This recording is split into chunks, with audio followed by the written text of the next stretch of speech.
Hello, everyone. Welcome into another edition of the GSMC College Football Podcast, brought to you by GSMC Sports Network. I'm your host, as always, Tommy Brzee. It is October 11th, a Friday around here, and we have a great show for you today. We are getting ready for a huge weekend in college football, but we got to take one quick second and talk about the future of the sport. A number of different things happened this past week that we're going to have to break down, including that new idea for a Super League, and we'll get you all the details on that. Then we'll get to the players and the coaches under the most pressure in this week. There's a lot of them. I only have 8 for you today, but frankly, I could probably have 20 of the guys on this list, and a lot of them are coaches. A lot of coaches under some big-time spotlights this upcoming weekend. Then we'll get into kind of a Week 7 whip around. We'll get into all the games we haven't had a chance to get to yet. Some under-the-radar games, maybe in the G5 or even in the Power 4 that are definitely worth tuning into at some point on Saturday. Then we'll get to my best bets of the weekend. Had a pretty good week last week, so hoping we can keep that momentum rolling. Have some bets that I feel pretty good about going into a week that don't feel good about a lot, to be totally honest with you. But then we'll tie up the loose ends for this entire weekend. We'll get into the Colby Young incident. I'll speak on that briefly. And then we'll get into a ton of injury reports around the country with all these big games. Want to know who's going to be on the field and who's not. But before we jump in, I want to talk to you guys about the Super Chat, possibly using that to get your question, comment on the screen. We get a ton of questions and comments throughout the show, so best way for you all to get your name to the top of the list, get your name on the screen, get your comment on the screen, we can have a fun back and forth here, is to use that Super Chat feature. Go to the bottom of the Sports Network chat, click on that $, add any question, comment you'd like, and we can have fun back and forth. Definitely want this to be interactive, especially as we gear up for a huge weekend this upcoming weekend. But let's jump into here, because the future of the sport just took a lot of different things kind of coming at it over the last couple of weeks, and frankly, the last week has really been off the charts insane. A lot of this kind of just came together at the perfect moment, but let's get into this really quickly. And first, let's talk about National Signing Day. It sounds like National Signing Day will effectively be done away with, and it's not necessarily that the entire day will not exist anymore and we won't be able to see these kids sign that letter of paper, but at the end of the day, it will be a different letter of paper. Going forward, it will likely be something where you sign an NIL deal, you sign a revenue sharing deal, you sign something that has a dollar figure attached to it. So you're going to no longer see those NLIs, or very confusing acronym with NIL, NLI, but National Letter of Intents will no longer be a thing, and frankly, they didn't really mean too much when they were a thing, if I'm being totally honest. They were very, very cool to see all those kids sign their letter of intent and go to the school they want to go to, but the reality was, if they wanted to get out of it, they could get out of it. So maybe it is one of those things that if they sign the piece of paper and they see a little dollar figure on that piece of paper, they think about it just a little bit more, aren't as quick to get out of that NLI that some people are in the past couple of years. So definitely something to watch. It's one of those things that I don't know how much it really changes the recruiting world. I don't know how much it changes the way that people go about business.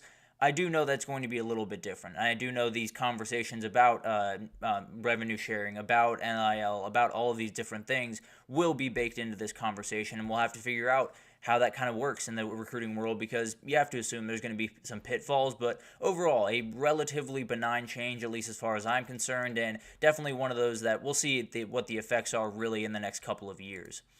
Then we got a couple of interesting facts about the House settlement. That is Claudia Wilkins right there. She is the person that was overseeing the House versus NCAA settlement, the $2.8 billion that would be paid to former athletes that think they deserve the money, and I totally understand that. And she has officially or preliminarily approved the House settlement, and it sounds like it's going to go into the next stages. Now, there's a lot of things that have to happen over the next little bit, and this is kind of the schedule for that. So December 17th, in about 6 days, or in a while now, I don't know why I said 6 days, in a while now, the decision will be announced. It will be sent out to all of the athletes that it concerns, and they'll be able to start making their claims for how much they feel like they're worth.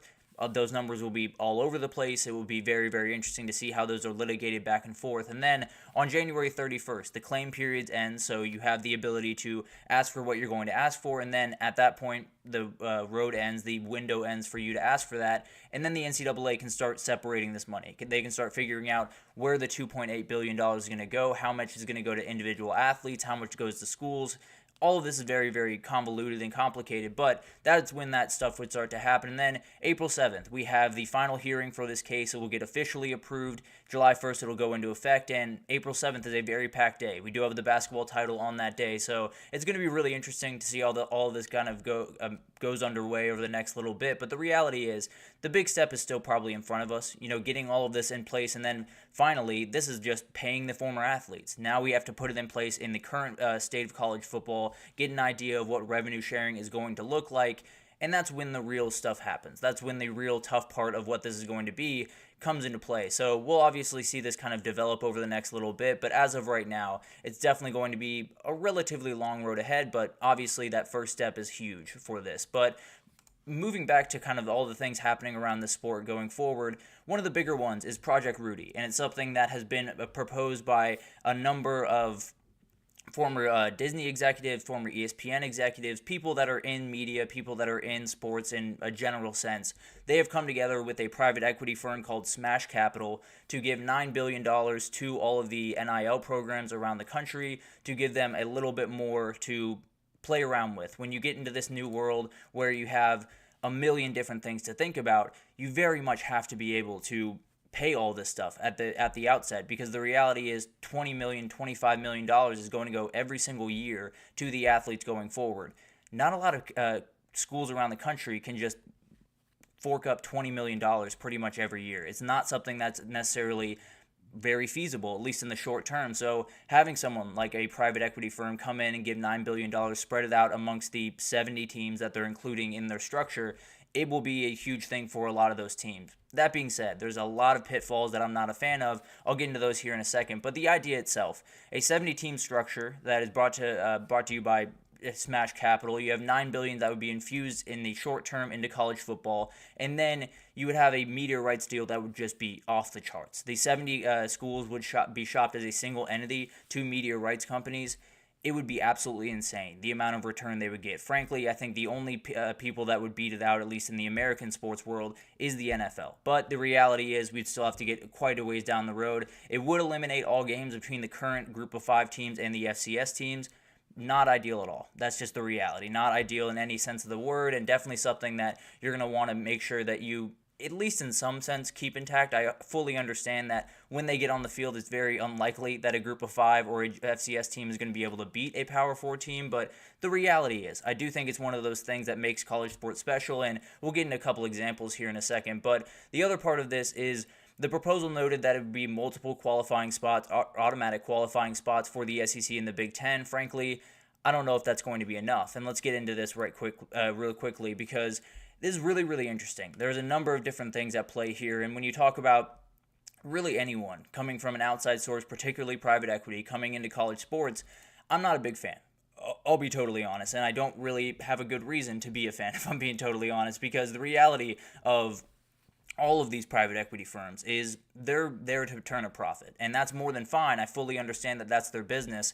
That shouldn't be what college sports is about, and I understand that to a certain extent that is what it's about at this very moment, but the reality is you should be able to take a little bit of a less money to make sure that these kids get the opportunity that they should get. And frankly, if you're cutting 60 some odd teams out of this thing, you're not doing that. You're actively taking opportunities away from a number of kids in a decade's time, when all of these schools, all of these athletic departments look at their books and they say, if we get rid of football, we can keep all the other sports running. So we're probably going to get rid of football. So that's the reality that you're staring down. It's not something that, if these 63 other teams, 64 other teams break off on their own and they do their own thing, there won't be more funding for them. It won't be more people to be able to get a lot of money. It would just be the media companies totally dry up, because why would you invest in something that's not the top product, not the 70-team Super League? Why would you even entertain the group of 5 in the FCS in that respect, at least to the extent that you are right now? And then at the end of the day, all of those schools, without the media money, they have no shot of staying afloat as an athletic department. There are so many departments across the country. The vast majority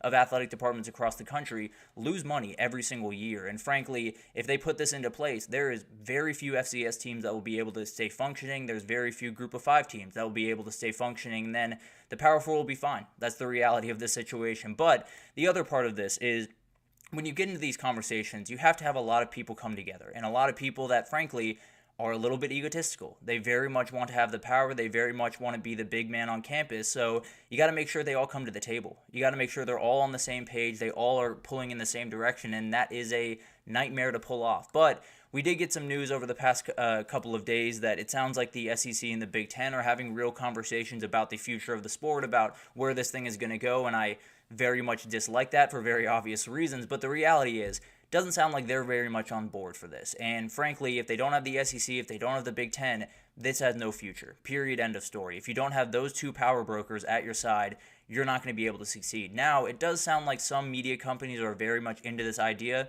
Of course they are. It's about making money, so at the end of the day, it wouldn't make sense to be into this idea. But the reality is, you don't have the Big Ten, you don't have Tony Petitti, you don't have Greg Sankey, you don't have the SEC, you are not going to be able to succeed in this sport. If you're trying to come in from the outside sources and don't have those two approvals, it's not going to go very far. And then on top of that, even if you do have those two approvals, you got to get everyone else. You got to get all the ACC, all the Big 12, a lot of the Group of Five, frankly, has to be able to at least agree to this in some terms. You have to go a little bit over their head, to be totally fair at the end of the day, but you also have to hear from them. At some point, you were going to have to hear from all of the university presidents, all of the athletic department ADs, all of the different people that are going to be affected by this, all of the players. You were going to hear from those people, and at some point, they're going to have to handle that, and frankly, I think it's going to be really hard to. Now, the reality is this is the best proposal that I've seen yet. This is the best proposal in terms of, catering to the big guys and, getting a lot of people in on the party. It's still a little bit short-sighted to the small guys, and the fact that it's called Project Rudy makes me furious to my core. But the reality is, it is one of those things that you have the ability to now kind of, I suppose, get off the mat and start really having conversations about this. And frankly, it sounds like we're getting closer and closer to this being somewhat of a reality. I don't know if it takes this shape. I don't know if there's 70 teams included. I don't know if it's just the SEC and the Big Ten breaking off. What that looks like is still very, very much up in the air. But the reality is, I think we're getting there at some point. I think we're getting to a reality where we have a Super League. We have the SEC and the Big Ten. We have whoever it is, however many teams that is, whatever entity that is, whatever form that takes. I do think we're getting to a part where the sport kind of breaks in two, or maybe breaks into multiple different pieces, and then you have to figure out where you stand. And frankly, I don't know how terrible that is. I don't know if that's going to totally bury the sport and totally take everything that's special away from it. I almost know for a fact that if we do that and a lot of these schools have to pay out of their pocket to keep football afloat, they just won't be able to do that. And that's the big time worry that I have. It's not necessarily about the health of the sport, because I've said this time and again. If the sport has the stuff that happens in that stadium on Saturdays, we are going to be more than fine. If we have those moments, Vandy beating Alabama, if we have those moments of Arkansas beating Tennessee, if we have those, we are more than fine as a sport. The issue is, not all of these players are going to be fine if this gets put into place, and that's the big time worry for me. Is you have a lot of kids that are playing at JMU, that are playing at Charlotte, that are playing at Kennesaw State, and they're going to get railroaded in this process. And no one in that room is talking about them even a little bit. So that's the worry that I have. The future of the sport, I don't want to say is set in stone. There's still so many things that have to be, figured out. But the reality is, I think we're heading towards something of a Super League. How we get there, what that looks like, will obviously dictate my opinion on it, but it's going to be interesting. No two ways about that. It sounds like we're getting closer and closer to a real idea that could make sense, because this is a little bit closer than the last one. But the reality is, I still think we're a ways away from that, but it could all happen very quickly if the finances make sense, obviously. So it'll be interesting to watch that, but let's take our first break. When we come back, we're going to talk about the players and the coaches under the most pressure. I have 8 for you. Frankly, I could have about 25 for you, and a lot of them would be coaches. But we'll break it all down right after this, so stick with us. I feel like I'm losing my mind. Is everybody in the world blind? Please, Lord, give me a sign, a sign. I feel like I'm losing my mind. Is everybody in the world blind? Please, Lord, give me a sign, a sign.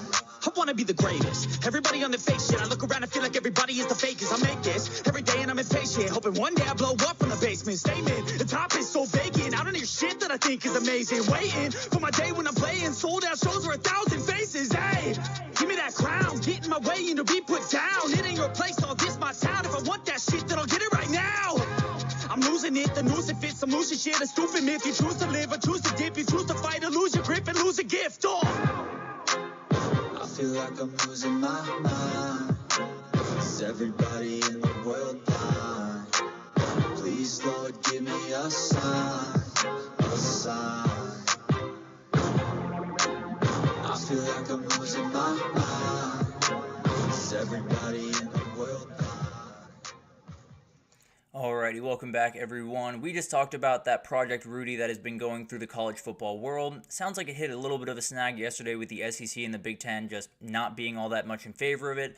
Obviously, we will keep you updated on all of the happenings around that. Could change in a hurry, obviously, if the finances make sense, but as of right now, it seems like that's a little bit dormant. But let's get into the players and the coaches under the biggest spotlight in this upcoming weekend because there was a whole lot of them. Frankly, I could have had probably 20 people on this list. I only have 8 for you, but I thought about 10 more when I was getting ready for this morning. But let's get into this real quickly. And I think when you talk about pressure this upcoming weekend, you got to start with Ryan Day. This is a huge spot for him. This is the spot where he becomes a quote-unquote different coach. Obviously, he's not going to change on Saturday. He's not going to become someone that he wasn't before. But the reality is, he is under a ton of pressure. This is the game that he has to win. And frankly, it's a weird kind of situation around Ohio State right now because coming into the season, it was all about that game in the last weekend of the season. It was all about Michigan. It was all about beating that team that had beat you 3 years in a row and kind of railroaded you a couple of years in a row before last year. And then Michigan kind of fell off. They haven't played very good football. They're not a team that, frankly, if you look at it, at least on paper, obviously a rivalry game, plenty of things can happen in that one, but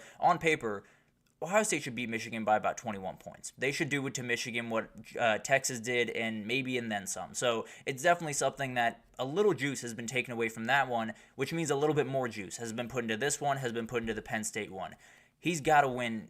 I want to say both of those games. Maybe one of them will do the trick for Ohio State fans, but they're a very fickle bunch. We'll see what happens up there. But the reality is, he knows that. He fully understands that this is the moment. He fully understands that this is the time when he has to prove to a lot of Ohio State faithful that he is the guy they want going forward. And frankly, I think he will prove that. I think he's a remarkable head coach, one of the best in the entire country. But the reality is, when you're at Ohio State, being one of the best is not enough. You got to be the best. You got to be competing for national championships. And as of right now, or at least over the last couple of years, he has not done that. This would be the point where he could kind of flip that switch, get a big-time win on the road, and then just kind of roll through the rest of their schedule, be the team that we expect Ohio State to be coming into the season at least. And then staying out on the West Coast and in the Big Ten, James Franklin has a huge point this upcoming weekend, kind of for the same reason that Ryan Day does. But frankly, James Franklin doesn't get nearly as far as Ryan Day does, at least in a normal year. But the reality is, pressure in big games is not a new thing for James Franklin. He's fully understood, at least for the last 5-6 years, that he has to win these games more consistently. He has to beat Ohio State. He has to beat Michigan. He has to beat USC. He has to beat Oregon. And he doesn't play Oregon or Michigan this year. So he's got to beat USC. He's got to beat Ohio State, or at least compete with Ohio State. I don't know if he has to win that game. I do know he has to win this one. If he loses this one to a coach in Lincoln Riley that is a little bit all over the place right now in his decision making, and then a team that shows you what has shown you what they are. They are a team that can get run on. They are a team that if you wear them down, you should win the game. If Penn State does really anything less, I think fans are going to be very, very upset. So obviously the Ohio State game is the biggest one on the schedule. No two ways about that. But the reality is, Penn State can't go into that Ohio State game feeling confident really at all if they don't get this one done. If they don't walk in there undefeated and feeling like they're a team that can compete with this team. And frankly, if they get in there undefeated and Texas loses to Oklahoma or Georgia the next couple of weeks, that's a 1-2 matchup possibly in Happy Valley, which would be downright special. But he's got to get through this weekend to get there first, of course. And then we got Quinn Ewers. He is coming back from an injury, it seems, in the Red River rivalry, and it's going to be fascinating to watch what this kid does, because the last time he played this team, he got eaten, frankly. He just got eaten for dinner. It was not necessarily something that he came out of the gates ripping by any means. Brent Venables had him in the palm of his hand for the vast majority of the first half of this game. And then he kind of turned it on. He played really good football towards the back half of this game. Obviously, Dylan Gabriel making those plays down the stretch was the difference. But the reality is, he's coming off an injury which already adds pressure. He's playing one of the best defenses in the entire country with one of the best defensive play callers in the entire country. He has to be on point. There's no two ways about that. He can't come out a little bit shaky because OU will take a pick to the house and then this entire game will change. But I do think this will be a little bit less on Quinn Ewers in this game. I do think they're going to try to run the ball, play quick passes, not necessarily stretch him out too much. Doesn't change he has to execute at a ridiculously high level because this guy's on the other sideline. He's an absolute nightmare to deal with. And frankly, he's a nightmare to deal with, but so is the offense that he's going to have to face. Oklahoma scored 34 points in this game last year. I'd be shocked if they got to that number this year, or really anywhere close. I'd be shocked if they got anywhere past 24 in this game. So the defense has to win it for them. No two ways about that. Frankly, the defense probably going to have to win pretty much every game going forward for Oklahoma. But the reality is, this needs to be his masterpiece. This needs to be the game that he looks back on and says, if you want to know who I am as a coach, go to that game. We were entirely outmatched. We were playing a team that has the advantage in pretty much every position on the field. We were without, 5 wide receivers. We had just switched to quarterback a couple of weeks before, and my defense stonewalled one of the best offenses in the country. That's the goal of what he's trying to do. Quinn Ewers is playing some of the best football he's played in his entire life. He's incredibly hard to stop, and Wink Martindale showed you that. But the reality is, if anyone can do it, Brent Venables can, and he pretty much has to on Saturday.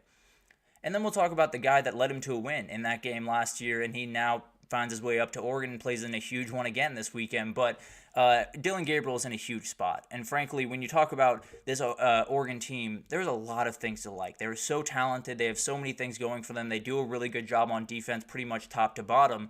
They need this guy to make plays. He needs to be the guy that they brought him in for, and they brought him in to win this game, to win the Michigan game, to give them a shot to play in the national title.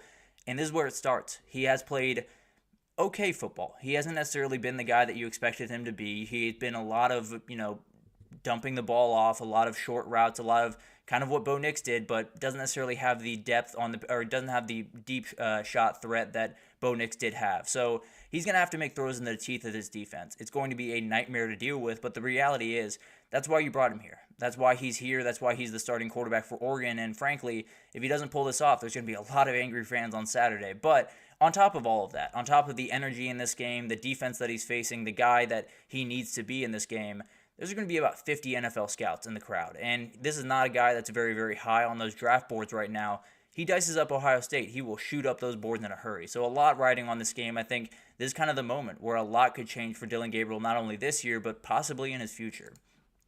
And then we got Will Howard.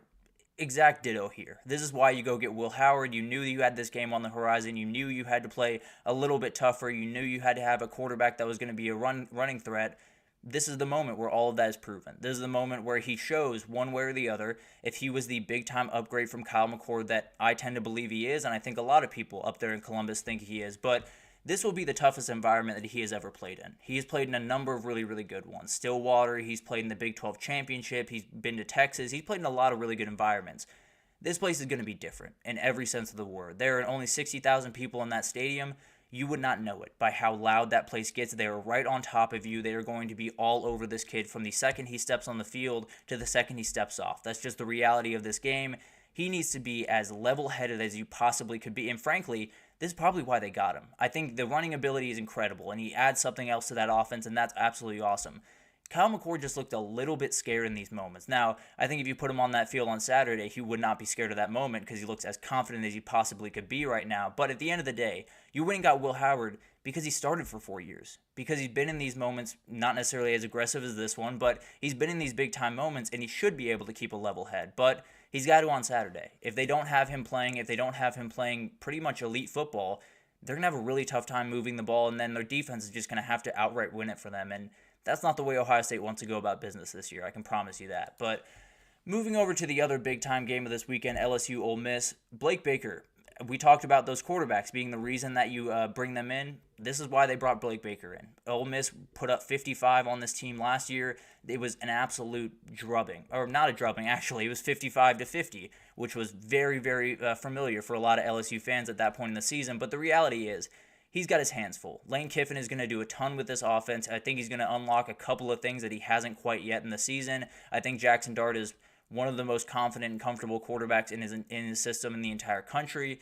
Blake Baker's got to do really, really good things in this game. And frankly, it's not going to be easy because the reality is you're not doing a great job on the back end. So you want to put a little bit more credence back there. But also, he's a very aggressive play caller. He very much likes to blitz the passer. He very much likes to get after this guy. So he's going to have to find them in between. And frankly, if Ole Miss doesn't have Trey Harris, that becomes a little bit easier. I'll be totally honest with you. But the reality is he's going to have to cause a lot of problems. If he cannot get to Jackson Dart on Saturday, he's going to tear you to pieces. And frankly, even if you do, he might tear you to pieces. But the reality is Blake Baker has to be huge in this game. And if he can win it for him, then I promise you that $2.5 million that they're paying him would feel like a bargain. But finally, Deion Sanders. This is a huge moment for him. I talked about it yesterday, but this is the biggest game in Deion's time at Colorado. And frankly, If he wins this weekend, next week will be the biggest moment, and so on and so on. But the reality is, this is a huge moment. This is the moment where you have the Kansas State team that came in as the favorite in the conference. You have a Colorado team that's playing really good football right now, but a lot of people still doubt. This would be the point where you plant your flag. This would be the point where you prove that we are a Big 12 contender. Frankly, I tend to believe that they're going to do that on Saturday. And frankly, I think he's one of those guys that he's done a remarkable job this year. Between him and Kurt Cignetti, you could pick your coach of the year. I have no problem one way or the other. He's done absolutely incredible things.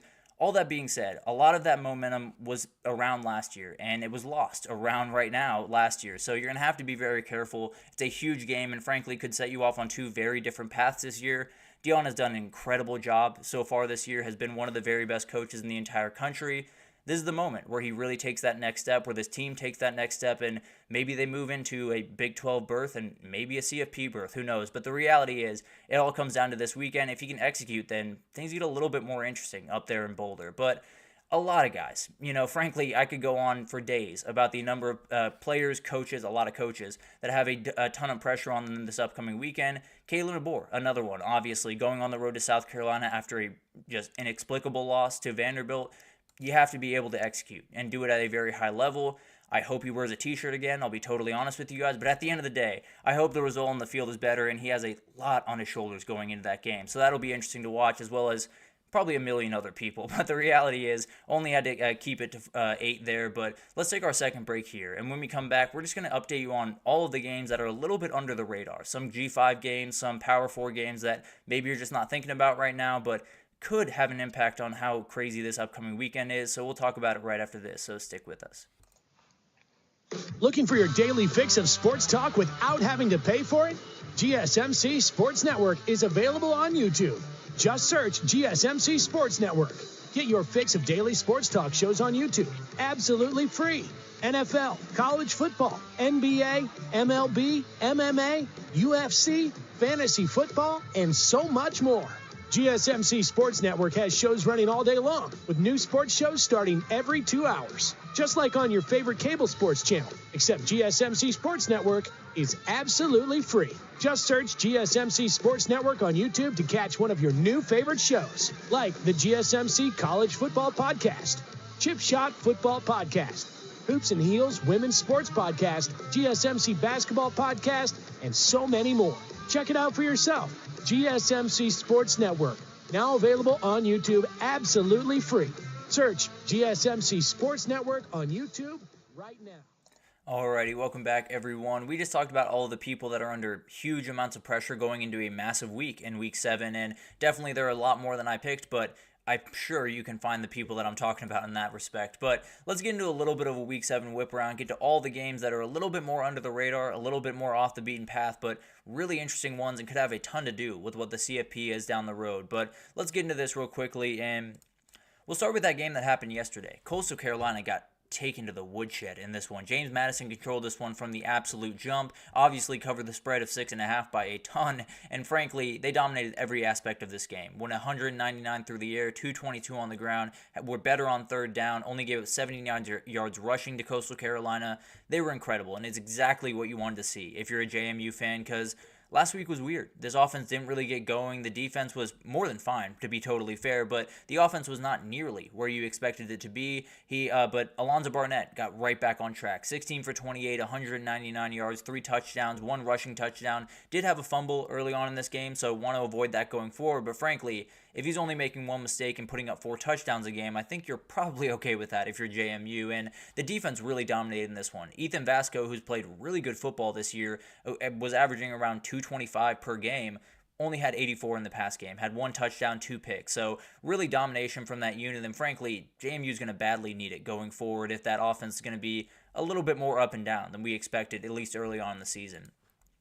And then we got Toledo at Buffalo, a huge game in the MAC. There's a number of big-time games in the MAC, and we'll get to a couple a little bit later, but Toledo's favored by 9.5 in this game, and Toledo is very much the team that is looking at the MAC probably with the best odds. I haven't necessarily looked at the odds recently, but I'm sure they're very towards the top. They're a very good team, 4-0 on the 4-1 on the season, playing really, really good football right now. Got that win over Mississippi State, obviously, in Starkville, but Buffalo's played really good football, and Buffalo had the coaching change when Maurice Lindquist went down to Alabama to be the DB coach. Pete Lembo took over, and he's done an incredible job with this team. They are very, very smart. They play with pretty much every team that's in front of them, and they were able to knock off NIU after that big-time win over Notre Dame. They beat them right after a bye. So really, really fun team. Sean Dolock is someone that you're just going to want to watch. He's a linebacker from this Buffalo team. I believe the leading tackler in the country. I'm not exactly sure. I believe he has something like 71 right now. He is absolutely absurd. He's incredible to watch. One of those guys that he's in on pretty much every single play that you'll see. And then Marcus Fuqua, another guy on that back end that I think is just really, really fun to watch. Flies downhill, is so much fun from that safety position. And then on the Toledo side, they're led by Georgia Tech transfer at quarterback Tucker Gleason. Really good player, playing awesome football right now. Buffalo does have CJ Ogbonnaya under center, so very different attacks. It's going to be very rush heavy for Buffalo. It's going to be very pass heavy for, or not very pass heavy, but a little bit more slanted toward the pass for Toledo. So I would lean Toledo in this one, but I think it's going to be a fight. I think it's going to be a really, really fun one to watch up there in Buffalo, New York, and we'll likely break it down on next week's show. Wisconsin's in a weird place right now. I'm not really sure what that program has going forward because they were able to have a little bit of fun last weekend against Purdue because a lot of people have fun against Purdue, but the reality is you need to be able to show up in this game. Rutgers is a huge, huge test in front of you, and you had a really tough loss to Nebraska this past weekend, or a couple of weekends ago for Rutgers. And without Ches Malusi, who is the guy that's going to be running the football for Wisconsin? Who's the guy that's going to be making those plays? Tawi Walker played really good football against Purdue. He's not going to have nearly as much room against this Rutgers team. It'll be interesting to see how they can handle it.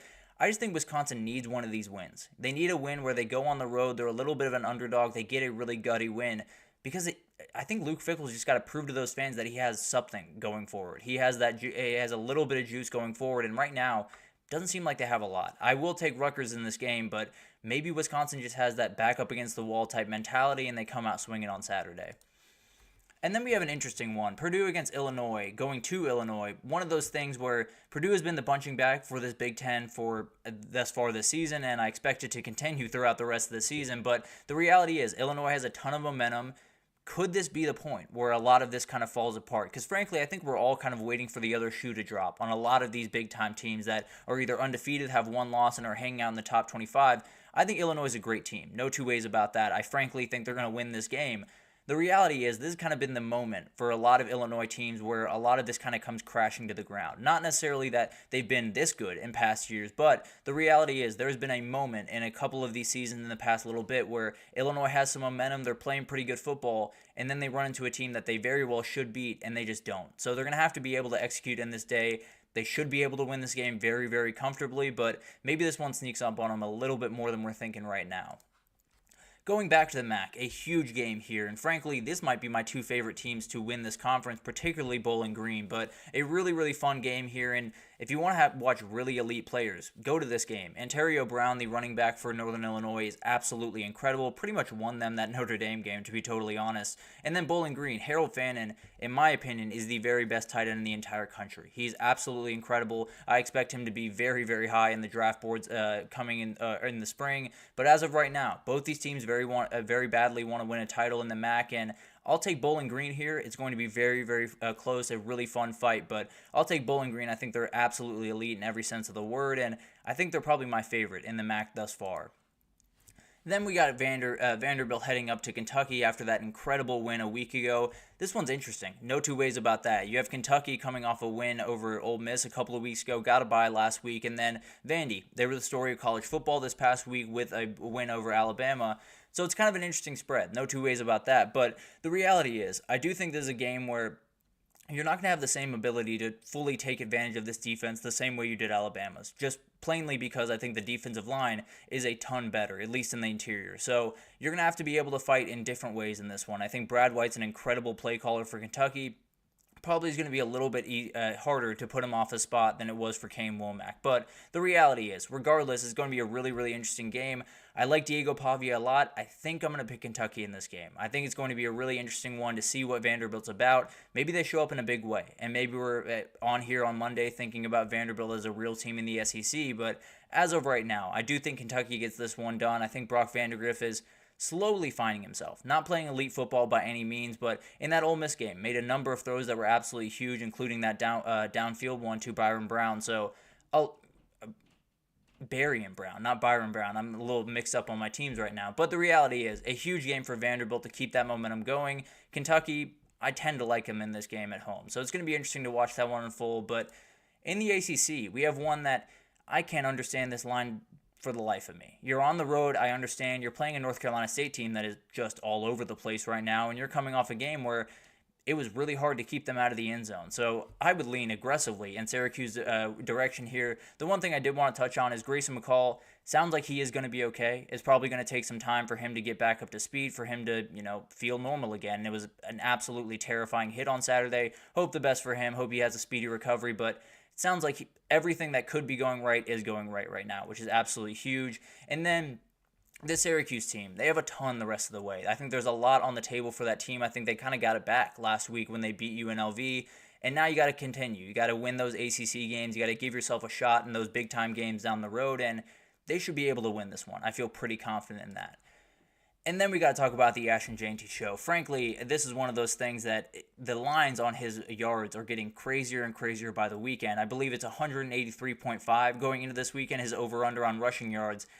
I would take the over. I'll be totally honest with you guys. I think this guy is absolutely incredible. Hawaii is okay against the run, giving up 142 per game, but frankly, I don't know if it all that much matters. If you're playing Ashton Jeanty, you could have as many guys in the box as you possibly wanted. I think he's actually second in the conference. It's a stat I'm going to get wrong, so I won't say it. But the reality is, even when you stock the box, even when you have every single formation you could possibly think of, this guy's going to score the ball. He's absolutely incredible, and frankly, I will peddle the Ashton Jeanty propaganda as long as I possibly need to. This guy's absolutely incredible. Stay up to watch this kid. Frankly, we get to see him and Travis Hunter at the very same time. We get to see the two guys that are by far, in my opinion, the favorites for the Heisman Trophy at the same time, at late at night. It's going to be absolutely incredible, and I think Ashton Jeanty's going to put on an absolute show in this game, if I'm being totally honest. But it's going to be an incredible weekend. I think we put so much energy into the big-time games, and frankly, I'm doing the exact same thing. So I'm not going to shun anyone for doing that, but the reality is a lot of really good games around the country and a lot of games that are going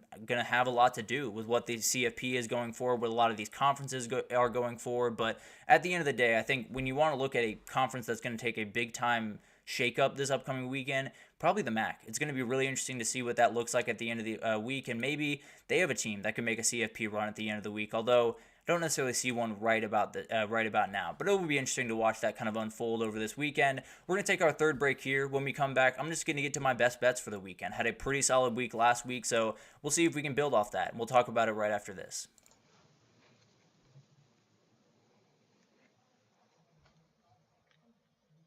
For the best and latest podcasts available anywhere, go to the podcast app on your cell phone and type in GSMC.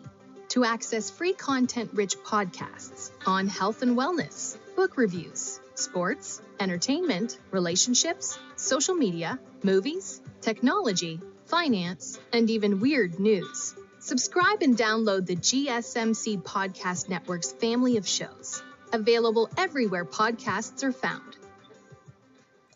Alrighty, welcome back everyone. We just talked about all of the kind of under-the-radar games that we hadn't had a chance to get to throughout the week. Definitely some really interesting ones that I'm going to be watching very, very closely, especially that Ashton Jeanty game at the very end of the day. But let's get into my best bets for this upcoming weekend. Had a pretty good week last week. Went 5-3. I am fully 500 on the year, 19-2. So hopefully we can get on the right side of things this upcoming weekend and play and get some big-time wins. But it's a tough week to get a beat on. No two ways about that. A lot of really close lines, a lot of games that are almost impossible to really get a beat on, but feel pretty good about the picks that I have. I'm going to take LSU plus the points, and frankly, it could have anything to do with a lot of football reasons. I could tell you about LSU's offense. I could tell you about the ability to attack the back end of Ole Miss's defense. Frankly, you're giving LSU points in Death Valley at night. That's it. LSU giving points in Death Valley at night does not happen. It should not happen. So I'm going to take the points, to be totally honest with you. But Brian Kelly, 20-3 coming off a bye in his career. He's 12-0 in night games at LSU, including that improbable win against Bama in year one. I think they get it done. I think it's going to be an incredible game. This is one of those that it's kind of just a gut pick, no doubt about that. It's one of those games that I just think they're going to be able to get it done. And if they lose that game, I think it's going to be Caden Davis just ripping a game-winning field goal. I think that's the way that Ole Miss is going to be able to get out of this one. Going to be an incredible game. I think LSU comes out on top in it. Then we got Iowa-Washington under 42.5. I picked the under in the Washington-Michigan game last week, and I lost on a Washington field goal at the very end of the game. So a little upsetting, but I'm going to bet against them again. I feel pretty confident that this is going to go under for a reason that really didn't show itself in the Michigan game, kind of to my surprise. That Michigan back end is not quite as good as a lot of people think it is. Will Johnson is the really good player back there. You avoid Will Johnson, you're probably in pretty good shape attacking this back end, and that's exactly what we saw in the Washington-Michigan game. Will Rogers was absolutely incredible, made a number of plays, and it looked like this Michigan defense did not have a lot of counters. I think Iowa will have counters. I think they have incredible guys on that back end. They have about 5 guys that I think are going to play in the NFL at some point, and it's going to be incredible to watch that unfold, but I think it's going to be a slogfest. I think Caleb Johnson, I think Jonah Coleman are likely the two biggest yard getters in this game, and I think it probably ends 20-17. I do have Iowa in it, but man, it's going to be an incredible one, and frankly, it's going to be it's going to be Big Ten football. I'll just leave it at that for the time being.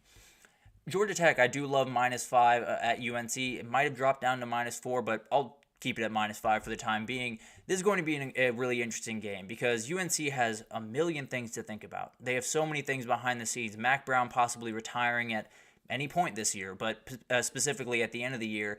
A lot of stuff around that program, and frankly, it feels like those fans are a little apathetic. I think they still love their team. I still think they want them to be successful, but I think they see a line like Georgia Tech -5, and they're like, yeah, that makes sense, when it probably should never happen. Let's be totally honest. A Georgia Tech team should never be able to come up to UNC and be almost a touchdown favorite against you. That should never happen, but here we are. And frankly, it's happening because Omarion Hampton's the only person on this offense that should scare anyone for UNC. He's an absolute monster, to be totally fair. He can win this game by himself, but the reality is, Georgia Tech has been pretty good against the run. 21st in the country, giving up a little over 100 yards a game. If they keep Omarion Hampton even a little bit under wraps, I don't see UNC winning this one. So I'm going to lean toward Georgia Tech. I think they got a little bit going over there in Atlanta, and I think they win this one and set themselves up really well for a possible bowl berth going forward. And then we got the Mississippi State-Georgia game. I like Mississippi State to cover this spread for a number of different reasons, but probably the biggest one is I don't think Georgia can start fast. I don't think they have that in their bag. And frankly, I thought they would. I thought they would absolutely have that in their bag. I thought Carson Beck would be able to come out ripping, and frankly, I don't know if Carson Beck is all that big of a problem. I think he has some issues that he has to deal with. No two ways about that. I think the play calling's a little all over the place. It's not quite as bad as people are making it out to be, especially Georgia fans, but the reality is it does need to hit another level, another grade, and they have to be sure that they can worry teams on the defensive side of the ball, because frankly, looking forward to that Texas game, I don't know if they're going to scare Texas defensively much at all. And then the other side of this, I think when you look back at that Mississippi State playing Texas a couple of weeks ago, they had very little interest in winning that game. They were running the ball pretty consistently. They did not really care to push the ball downfield because they pretty much knew that if they pushed the ball downfield, Texas was going to get a couple of picks and make that one look ugly. I tend to believe they're going to do the same thing here. I think they're just going to try to get in there, try to stay as close as possible, not necessarily overdo their bounds, and probably get beat by about 30 points. But at the end of the day, not quite as bad as you expected it to be. At least Vegas expects it to be. So I expect Mississippi State to get not a win by any means, but at least play a little bit closer early on in this game and be able to ride out that 35.5.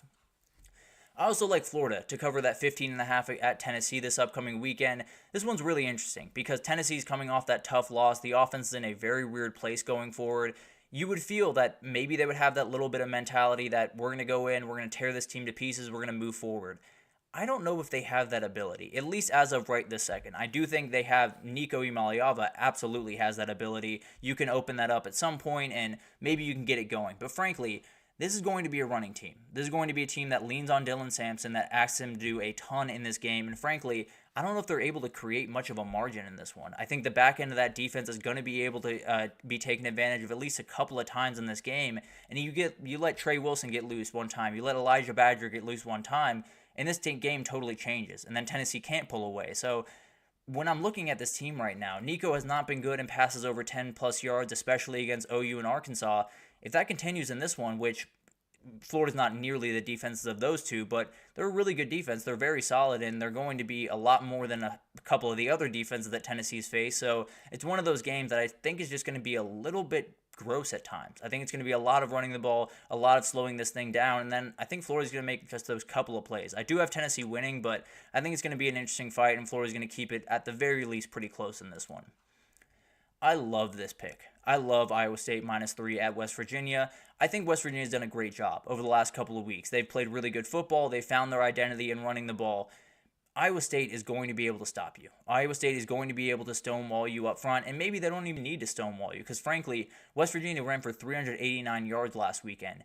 You hold them to 150 to 200, frankly. I think they might need 250 on the ground to even win this game. They're running the ball 61% of the time. It looks like that's going up as you get further into conference play, and Iowa State's giving up 121 yards per game. They've been really, really solid.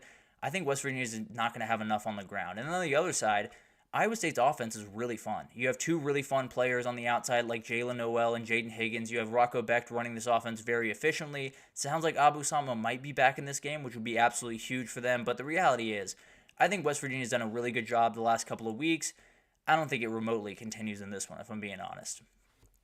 And then we got Memphis, South Florida, under 60.5. This is the game that has been bounced around every which way from Tuesday. They were going to play tonight. They were going to play tomorrow down there in South Florida, and hoping everything is okay out there. It's been an absolute nightmare. A number of people dealing with things that I can't even fathom, and a lot of people can't even fathom. So if you can give, absolutely do. There's a number of different places you can give to, including in the college football world. I know Josh Pate is releasing his shirt. I know there's a number of different places that are doing really incredible things. So donate where you can. No two ways about that. But getting back to the pick, I actually do think that plays a little bit of a factor here with all of the craziness going on around there, with all the different things that they're having to worry about other than football. I wouldn't be surprised if this one started a little bit slow offensively. But then you got Byron Brown. It sounds like his status is very much up in the air. He might go, but at the end of the day, it felt like he might have been out for the year before that. So I don't really know what's happening over there. Maybe he's the quarterback. If he's not, I don't like them to even put up 20 points in this game, to even put up 25 points in this game. So it's going to be an absolute fight. And then Memphis has just been all over the place. They played really good football offensively one week, then played really bad the next week. I think South Florida has plenty of dudes on that defensive line to cause them problems, so I will take the under 60.5, I think, with all of the extenuating circumstances around that game, and then the offense is on the field. I very much like this pick. And then I got Stanford +23 at Notre Dame. This is a very interesting one because I think Notre Dame's starting to find themselves. I think they're playing really good football. They've been throwing the ball a lot more effectively the last couple of weeks. I think they're doing really, really great things. I also think Ashton Daniels is just that dangerous of a quarterback. I think he has the ability to, whenever he walks into a football game, regardless of who's on the other sideline, he has the ability to cause you problems. So Notre Dame can have the perfect defense call. They can do everything they want to do. The reality is he's going to get loose a couple of times, and he doesn't have to get loose that many times because I don't think Notre Dame's going to put up 45, 50 points in this game. I think they're probably right around 40 or right around 35, and then Stanford's just got to score 2 touchdowns. So I very much like Stanford in this one. I think it's a little bit of a fight. I think Notre Dame's going to probably run the ball to victory. Just say, we can take what we're given. We can run the ball down their throat and walk out with a 20-point win. So I don't think Stanford's going to be all that close in this game, but I do think they cover that 23.5 or that 23. I just think it's a little too aggressive. But it's going to be an incredible week. It's one of those weeks that it's kind of hard to get a good bet in. It's kind of hard to feel really confident in the bet because so many close lines, so many games that could go either direction, but I feel pretty good. Avoided that Oregon-Ohio State game, went to that LSU-Ole Miss game, which made me feel a little bit nervous, but at the end of the day, I do like LSU there. I do think they cover that spread, but let's take our last break here, and when we come back, we're going to do a little bit of just tying up loose ends for this upcoming weekend. We'll talk about the Colby Young incident very briefly. We'll talk about the transfer portal moving, and then we'll get into injury reports, which are plentiful around the country. So we'll break it all down right after this, so stick with us.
Alrighty, welcome back everyone. We just talked about all of the bets that I like this upcoming weekend. It was a tough group to put together. I'll be totally honest with you with how crazy I think this weekend could be, but let's get into the final bit of this and let's wrap up just all the things we got to talk about before we get into this upcoming weekend, because there's a couple of things I want to get off my chest real quick.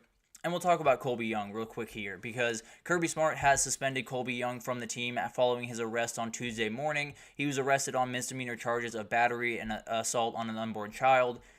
Horrible. No two ways about that. And the story is allegedly through police reports that Young's ex-girlfriend came to his apartment and they were having an argument. Colby Young grabbed her by the arm, led her out of the room, closed the door, and continued a conversation he was having on the phone. He then later came out of the room, apparently picked her up by her waist and carried her out of his apartment and locked the door, obviously. So this is a ongoing thing. All of this is alleged. We'll figure out more details around this. He has been suspended from the team. We will figure out what comes forward with this. And this is the 8th arrest of UGA this year. Absolute problem. No two ways about that. And frankly, this is an entirely different situation than the past couple. No two ways about that. Doesn't change that it's a massive, massive problem around the UGA program right now. And the buck stops with this guy. Frankly, I know that Kirby Smart has done a lot of things to try to make sure that these things don't happen at his program. I know that he has withheld NIL payments. I know that he's suspended a number of players, including Colby Young. I know he's kicked players off the team, including Ra Thomas earlier this year. So, the buck stops with him. I'm not, letting Kirby Smart off the hook because this is his program. He talked about it earlier this week. He is responsible for all 130 of those kids, and that is a big responsibility, but the responsibility that he has. No two ways about that. He has done a lot of different things. He has checked a lot of different boxes. No two ways about that. The biggest worry that I have is, where are the teammates in this one? Now, Colby Young made his decision. I'm not necessarily talking about, this is a totally different case than a lot of the cases before, but doesn't change that someone that is affiliated with the Georgia program was in jail this weekend. And that's been a very, very recurring theme. And the biggest question I have is, where are the leaders on this team? At a certain point, where is Carson Beck? Where is Malachi Starks? Where is Smile Mondon? Where is Tate Ratledge? And why are they not saying something? Why is this something that this program is being defined by the things that are happening off the field now? It's no longer about how incredible this program is being built and Kirby Smart is building another Alabama and he's going to go on a dynasty run. It's about, why are so many kids being behind bars in this program?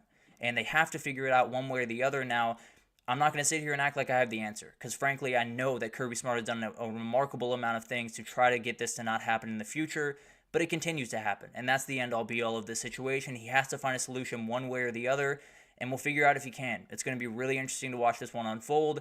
I don't know what the situation around Colby Young will be over the next couple of weeks. He is not playing this Saturday. Maybe he will be with them for the Texas game, depending on how all of this goes, but the reality is Georgia has a spotlight around him that is all too familiar, and it's for all of the wrong reasons. So Kirby Smart's got to figure it out. These players got to figure it out, and it's got to get better. One way or the other, it's got to get better, whether it's, finding better players to come into your program, not necessarily better players, better people to come into your program, because maybe that's the problem. Maybe Kirby's putting a little bit more too much energy into how good of a football player you are instead of how good of a person you are. And I don't think Kirby Smart is intentionally doing that by any means. I do think there's a reality there. There's a reality that could be happening, and he's going to have to look inward to figure that out. So I've talked about this a lot. My opinion has really relatively been unchanged about this UGA situation, but at the end of the day, it keeps happening. It keeps putting a negative spotlight on a program that frankly should have a lot of positive spotlight on it, so they got to figure it out one way or the other, whether that's kicking Colby Young off the team and figuring it out in the offseason or what have you. One way or the other, it's got to be fixed down there in Athens, Georgia, or it's going to come at the expense of this program, probably going to come at the expense of Kirby Smart's career. So a lot of things that have to come into play here, and we'll see if they figure it out over the next little bit. It's been very underwhelming thus far, that's for sure. But let's talk about the transfer portal real quickly. Let's talk about the change to the transfer portal. It does sound like the D1 Council has reduced the number of days that players has to enter the transfer portal in the FBS and the FCS. It is going to go down from 45 to 30. And it does sound like we are going to preserve the spring transfer portal window, which is absolutely huge. I'll talk about that here in a second, but it does sound like there's going to be a 20-day transfer portal window starting on December 9th at the end of the season. And then after spring camp, 16th to the 25th of April, that's going to be another 10-day window. So it'll be really interesting to see how that kind of unfolds. I'm kind of in between on this decision. I very much like shortening the portal, of course. I don't want that to be remotely the biggest story in our sport by any means at any point in the season, frankly. But I will say I would massively prefer this to be after spring. I think so the kids know where they stand, so there's not necessarily this huge opening in the postseason where you have to worry about a million different things other than the football on the field and a lot of different things that come into this play. I think there's a number of different things where one of the biggest examples that we saw this past year was Caden Proctor at Alabama. He left the program after Kalen DeBoer came in. He came right back a couple of months later. Maybe that would change kind of the thought process around a lot of those kids. Obviously, the portal would still open for them because of coaching change, but at the end of the day, I think it would encourage some kids to just stick around for a little bit longer, see what it's like throughout spring, and then possibly make your decision after that. So I like that they're shortening it, absolutely, very much like that, but I do think they're going to have to, I would prefer, I suppose, probably the best way to put it, I would prefer them put it at the end of spring and make this a little bit easier on the kids, definitely easier on the coaches, and just make this a little bit more manageable at the end of the day. But a step in the right direction at the end of the day. Some injury reports from around the country. Quinn Ewers will be the starter on Saturday for Texas. He is the QB1. He's the leader of this team. Anyone saying that Arch Manning should be the starter going forward, I frankly just believe you don't know the Texas offense. But at the end of the day, it will be Quinn Ewers under center. He is a huge player for this team and gets them a ton on that offensive side of the ball. And then you also have Derek Williams. He will be back for this game. It sounds like the safety, really talented sophomore safety for them, will be in the lineup. The one worry area for Texas is the punter position. Michael Kern pulled his groin late in that Mississippi State game. Sounds like he probably won't go. He's questionable right now. We'll see what happens there, but definitely will be something to watch and definitely could affect this game. Ian Ratliff, I believe, will be the punter if he's not, so something to keep your eye on. No two ways about that. And then on the OU side, it's not been nearly as nice to them. Deion Burks, their number one wide receiver this year, will not play in this game. Or it seems like he won't play. Maybe something happens before tomorrow that totally changes that. But as of right now, it seems pretty confident that he will not be on the field.